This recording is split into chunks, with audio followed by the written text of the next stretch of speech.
निर्जला एकादशी की कथा पूजनीय पंडित श्री मालदेव दीक्षित के द्वारा। तो कृपा करके हमसे कहिए।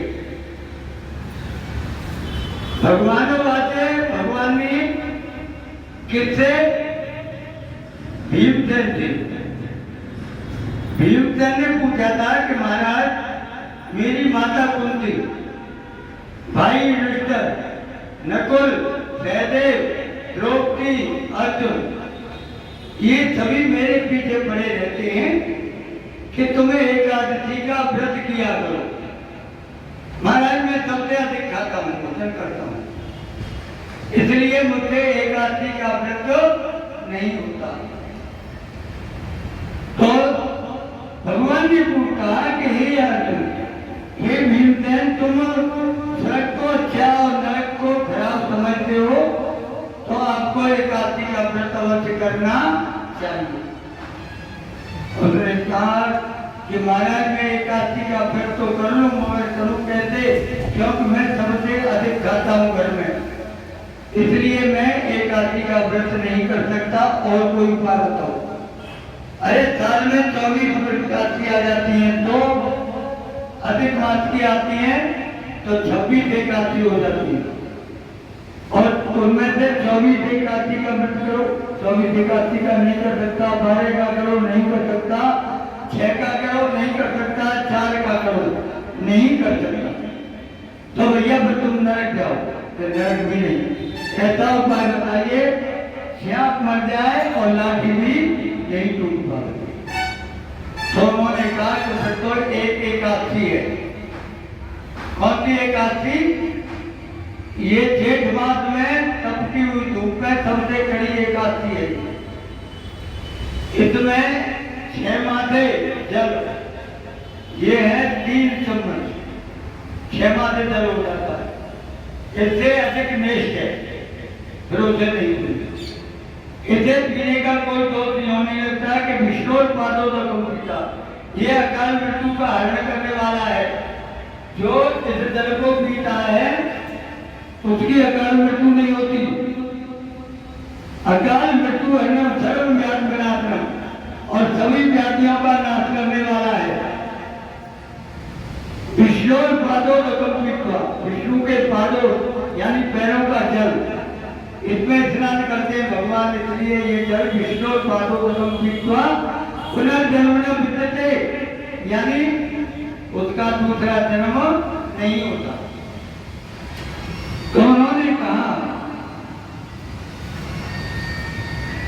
कि सबसे पहले तुम 24 एकादशी का और वो व्रत नहीं कर सकते, तो एक एकादशी का, जेठ की एकादशी है, उसका व्रत अवश्य आप कर दो।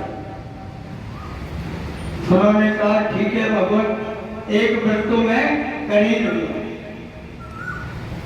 तो इस व्रत के प्रभाव, इस व्रत का कौन सा दान है, ये भी मुझे बताओ। उन्होंने बताया कि भैया भीमसेन, इस एकादशी के व्रत करने वाले को जल से भरा हुआ घड़ा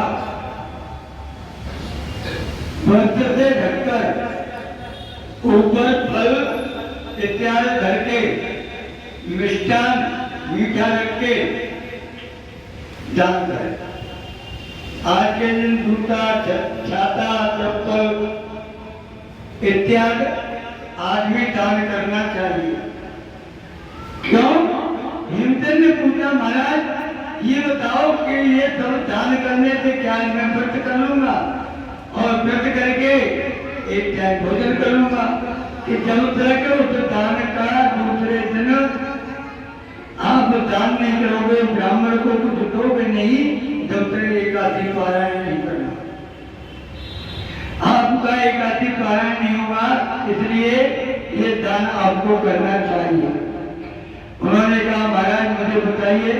भीमसेन से उन्होंने बताया कि आप राजा हैं, धन ऐश्वर्य सुख संपदा देने वाली ये एकादशी माता है, पुत्र पुत्रादि देने वाली ये एकादशी माता है। इस एकादशी माता का जो व्रत करते हैं वो इस लोक में सुख भोग के अंत में वैकुंठ से प्राप्ति करते हैं। कहते हैं कि अन्नदान अनेक दान सोना रूपा आधा दान। जो अन्न का दान नहीं किया तो उसने कुछ नहीं किया, क्योंकि एक माता रानी थी, उसने व्रत करके अपना शरीर शुद्ध कर लिया, खूब बड़ी आयु हो गई। अब भगवान ने देखा कि ये स्वर्ग आएगी, मगर इसने दान नहीं किया है। अब ये भोजन कहां से करेगी? स्वर्ग तो इसे मिल जाएगा, इसने व्रत कर लिया। व्रत करने से स्वर्ग तो प्राप्ति कर लेगा, मगर व्रत करने के बाद में इसको खाने को चाहिए। इसीलिए सब माता बहना दूसरे दिन ब्राह्मण को कुछ सीधा साबुन दे देती हैं, जो भी भोजन की ज्यादा करती है। तो ये कहा से भगवान ने साधु का वेश बनाया कि चलो माता से कुछ ले आते हैं, जिससे उसकी भोजन व्यवस्था हो जाएगी। माता के दरवाजे पे आए और आकर के आवाज दी, माता भिक्षाम दे ही। अब ये माता मुझे भिक्षा दो। माता रानी बैठी थी, उसने देखा, इधर उधर देखने के बाद में उसने एक भाटा उठाया और उठा करके ले गई और भगवान की झोली में डाल दिया। भगवान की झोली में भाटा डाल दिया, भगवान ने भी चले गए। जाकर के जहां उसके रहने का स्थान बनाया था भगवान ने, उसी में धर्मराज जी ने रख दिया।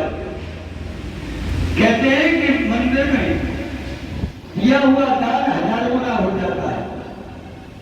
और जितनी भी कथाएं, ये सब विष्णु भगवान के मंदिर की कथाएं।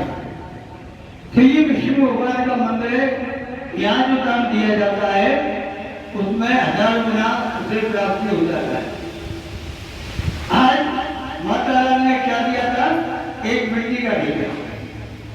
तो उस मिट्टी के ढेले को लेकर के ही माता रानी भगवान ने वहां जमा कर दिया, उसका 1000 गुना मिट्टी का ढेर रख दिया। अब माता रानी पहुंची, कुटिया हाथों में लेकर पहुंच गई भगवान के पास। अरे जिम्मेदार धर्मराज कि मैंने इतने धर्म करे, इतने कर्म करो, इतने व्रत करे, और फिर मुझे तुमने क्या दिया? ये रहने के लिए महल भी दे दिए, मगर खाने को कुछ नहीं दिया। अरे माता, तू आम बोती तो आम मिलते, बबूल बोती तो कांटे मिलते। अब तूने बोया ही जो कुछ है वही तो मिलेगा। कि मैंने क्या बोया है कि मेरे चाहता माँ तो आकर ले गई, भले जाकर के दिखाया कि मैं तेरे पास भोजन मांगने गया था, तूने मुझे ये मिट्टी का ढेला दिया था, आज तू इसी को यही खा ले। अब माता को आज तो ये भगवान से प्रार्थना की कि महाराज मुझे कुछ चाहिए, कुछ समय दो। भगवान ने कहा कि एकादशी का व्रत कुछ माता बहनें यहाँ अवसरा में किया है, वो तेरे मुख से गिरने के लिए आएंगी। क्यों? कि व्रत के थे जो तू आई है ना माता, तो तुझे देखने के लिए आएगी कि ऐसी कौन सी स्त्री है, कौन सी माता है जिसने के स्वर्ग की प्राप्ति की है। एकादशी के व्रत के प्रभाव से, एकादशी के व्रत में इतनी ताकत है कि माता बहनों को स्वर्ग पहुंचा देता है। इसलिए तो आपके दर्शन करने आएंगी तो तू खेत मत बोलना, कह देना मुझे एकादशी के व्रत की कथा सुनाओ। जब मैं कथा सुनावे तब तुम गेट खोल दो, तो तेरे गेट खुलते ही धन धान ऐश्वर्य सुख संपदा सब प्राप्ति हो जाएगा। अब माता रानी के पास में एकादशी आती है और एकादशी को जो ही अप्सरा आती है आकर के कहती है कि मैया तू हमको दर्शन दे। माता रानी बोली पहले मुझे एकादशी का व्रत कथा सुनाओ। उन्होंने कहा सब बैठ गई अप्सराएं, देवांगन आए उनको कथा सुनाने लगी। जब कथा पूर्ण हुई गेट खुले, देखते हैं कि अन्न और धन सब कुछ भरा हुआ था। बोलिए काशी माता की। श्री कृष्ण गोविंद हरे मुरारी हे नाथ वासुदेव।